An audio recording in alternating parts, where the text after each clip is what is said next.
September 23 കോട്ടുപാടം പഞ്ചായത്തിൽ ഭരണസമിതിയുടെ യോഗം കഴിഞ്ഞ് പുറത്തിറങ്ങിയ സ്ഥിരം സമിതി അധ്യക്ഷയായ റഫീനയെ അസഭ്യം പറയുകയും ഭീഷണിപ്പെടുത്തുകയും ചെയ്ത സംഭവത്തിൽ നാട്ടുകൽ പോലീസ് സ്റ്റേഷനിലെ സിഐക്ക് പരാതി നൽകിയിരുന്നു. എന്നാൽ തുടർ നടപടികളൊന്നും ഉണ്ടാകാത്തതിനെ തുടർന്ന് യുഡിഎഫ് നേതാക്കൾ ഡിവൈഎസ്പിയുടെ ഓഫീസിൽ എത്തി. ഇരയ്ക്ക് നീതി ലഭ്യമാക്കേണ്ടവർ കേസ് പരിഗണിക്കുവാൻ പോലും തയ്യാറായില്ലെന്നും റഫീന പറഞ്ഞു. വന്നിട്ടുള്ളത് എൻ്റെ സഹപ്രവർത്തകരെല്ലാവരും ഇതിന് സാക്ഷികളായിരുന്നു. ഇതൊക്കെ വെച്ചിട്ട് നമ്മൾ നാട്ടിൽ സിഐക്ക് പരാതി കൊടുത്തതും ഉചിതമായ നടപടി ഇല്ലാത്തതിൻ്റെ അടിസ്ഥാനത്തിലാണ് ഇന്നിവിടെ വരേണ്ടി വന്നിട്ടുള്ളത്. എന്തായാലും ഡിവൈഎസ്പി ഞങ്ങളോട് നല്ല രീതിയിൽ തന്നെ കാര്യങ്ങൾ പറഞ്ഞു തന്നിട്ടുണ്ട്.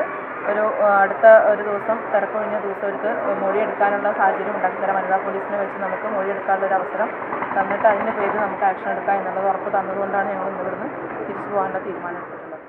വിഷയത്തിൽ വേണ്ട ഇടപെടൽ നടത്തുമെന്നും വനിതാ എസ്ഐ മൊഴിയെടുക്കുമെന്നും അതിനുശേഷം തുടർ നടപടി സ്വീകരിക്കുമെന്നും ഡിവൈഎസ്പി ഉറപ്പു നൽകിയതായി പഞ്ചായത്ത് പ്രസിഡന്റ് ജസീന അക്കരയും യുഡിഎഫ് നേതാക്കളും പറഞ്ഞു.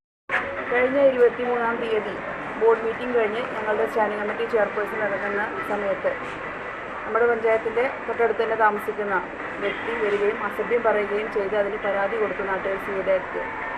ആ പരാതി കൊടുത്തതിന്മേൽ വേണ്ടത്ര നടപടി ഉണ്ടായില്ല എന്ന് മാത്രമല്ല, ഈ ഒരു ദിവസം വരെ ഇന്ന് ഒക്ടോബർ 7-ാം തീയതി വരെ യാതൊരു നടപടിയും ഇതുവരെ എടുത്തിട്ടില്ല. അതിൽ പ്രതിഷേധിച്ച് ഇന്ന് യുഡിഎഫിന്റെ നേതാക്കന്മാരും അതോടൊപ്പം തന്നെ ഞങ്ങൾ ഭരണസമിതി അംഗങ്ങളൊക്കെ കൂടെ ഇന്ന് ഡിവൈഎസ്പിയെ കാണാൻ വേണ്ടി വന്നതാണ്. തീരുമാനം എന്താണെന്ന് ഡിവൈഎസ്പി പറയുകയുണ്ടായി. നമ്മുടെ ഒരു വനിതാ എസ്ഐയെ വിട്ട് വീണ്ടും മൊഴിയെടുപ്പിച്ച് അതിനുള്ള പരിഹാരം കാണാമെന്നും നമുക്ക് കൂടെ നിൽക്കാമെന്നും ഡിവൈഎസ്പി ഉറപ്പ് വന്നതിനെ തുടർന്ന് ഞങ്ങളിപ്പോൾ സംസാരിച്ച് അഥവാ റഫീനയുടെ കാര്യത്തിൽ നീതി ഉറപ്പാക്കുവാനായില്ലെങ്കിൽ ശക്തമായ സമരവുമായി മുന്നോട്ടു പോകുമെന്ന് യുഡിഎഫ് നേതാക്കൾ അറിയിച്ചു. കോട്ടുപാടത്തെ ഈ ജനപ്രതിനിധിക്കെതിരെ നടത്തിയ ഈ അസഭ്യവർഷത്തിനെതിരെ പോലീസിന്റെ ഭാഗത്തുനിന്നൊരു നടപടി ഉണ്ടായിട്ടില്ല എന്നുള്ളതാണ് ഞങ്ങളുടെ പ്രതിഷേധം.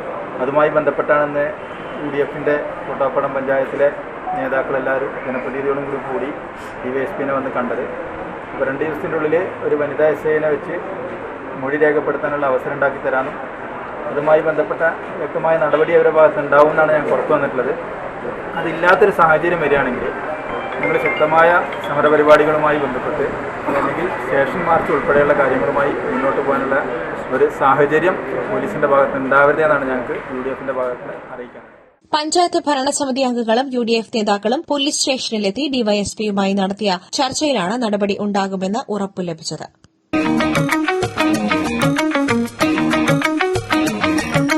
സ്വപ്നങ്ങൾ പൂവണിയാൻ കൂടെയുണ്ട് ധർമ്മപ്രിയ, നിക്ഷേപം ശീലമാക്കാൻ സുരക്ഷയേകി ധർമ്മപ്രിയ. വീട്, വാഹനം, വിവാഹം, പഠനം, ചികിത്സ, ബിസിനസ് കുറഞ്ഞ നിരക്കിൽ വേഗത്തിൽ വായ്പ എടുക്കാനും ഒപ്പമുണ്ട് ധർമ്മപ്രിയ. സമ്പാദ്യത്തിന് സൗഭാഗ്യത്തിന് ആശ്രയമായ ആനന്ദമായി അരികിലുണ്ട് ധർമ്മപ്രിയ. എന്തിനും ഏതിനും ധർമ്മപ്രിയ, വിശ്വാസം Dharmapriya. Dharmapriya Financing Company Private Limited.